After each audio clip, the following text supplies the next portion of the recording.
There's a whole series of articles. I'm just going to talk about the main one, and then a series of follow-up articles. Not all by Barry McKenna. There's some other guys writing now. But these probably got me more calls than anything else that happened in the year. I probably got 100 calls or emails for the first of these letters and a whole bunch of follow-ups after that. So, on March 11th,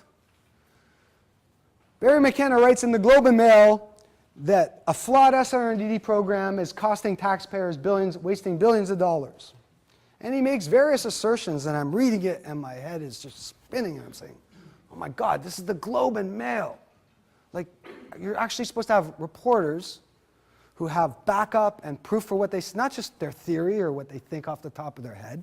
They should actually have some evidence or second opinions. And the stuff that he read horrified me. I mean, in any paper, never mind a real newspaper.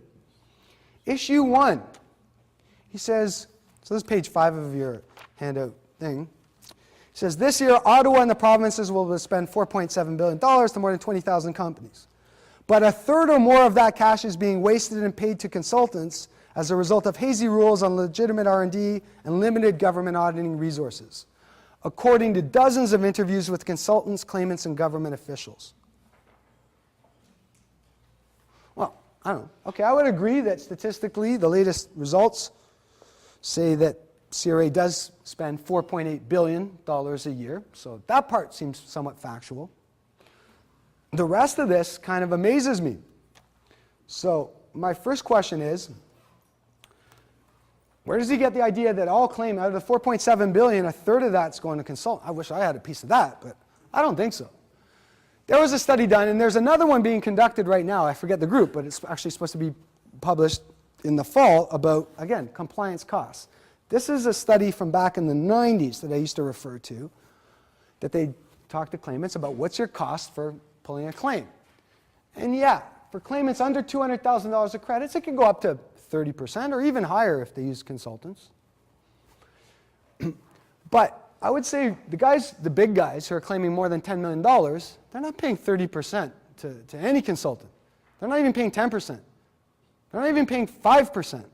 And they're the vast majority of that $4.7 billion. I would say that his percentage is even more outrageous when you consider that there's still many companies, including at least one of the top 5 banks, who do it themselves. So It's, for anyone in the room, that statement you just know off the top of your head is absolutely ridiculous. There's no way that should be published anywhere in a credible paper. I just smack my head on the table when I see it. So here's where I'm supporting my thing. I'm saying, well, the latest published stats about claimants from CRA was 2004. 20,000 claimants, roughly, in 2004. 4,000 of the big guys. Okay? The 4,000 of the 20 that are large companies collect 2/3 of the money. And the little guys that they're talking about in here, the other 16,000 guys, are 1/3 of the money. And I'm saying, these guys at the 2/3, none of those guys are paying 35% to a tech consultant to do their, I guarantee you that. I know it for a fact. I've dealt with lots of those companies. Not even a fraction. And yet McKenna publishes right here, quote, a third or more of that cash is being wasted and paid to consultants as a result of hazy rules. So again, really there's people in the public, and I hear it's a lot of political issues. There's lots of studies going on. Certain governments want to maybe cut the budget here, cut the budget there, and $5 billion is a nice big number. You take a big chunk out of that. So I don't know. A lot of people are saying this is more a political agenda to get public opinion going. It doesn't matter if it's based on truth or not. We'll get people thinking in a certain way so that public opinion will shift.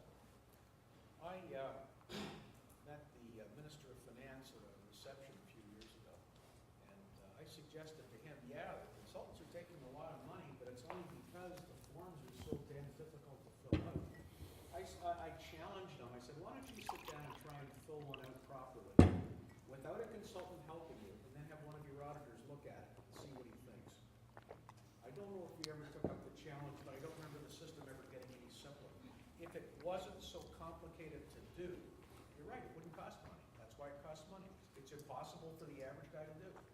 This will lead into a whole bunch of other discussions about how else should we fund it. Should we use grants? Should we use Let's leave that till we talk about that in some follow-up articles. So I see where it's leading. Good head up. So anyways, as I said here, if I look at the statistics, I can start to say I really don't agree with his numbers or any of the assertions that he's basing on that. All right.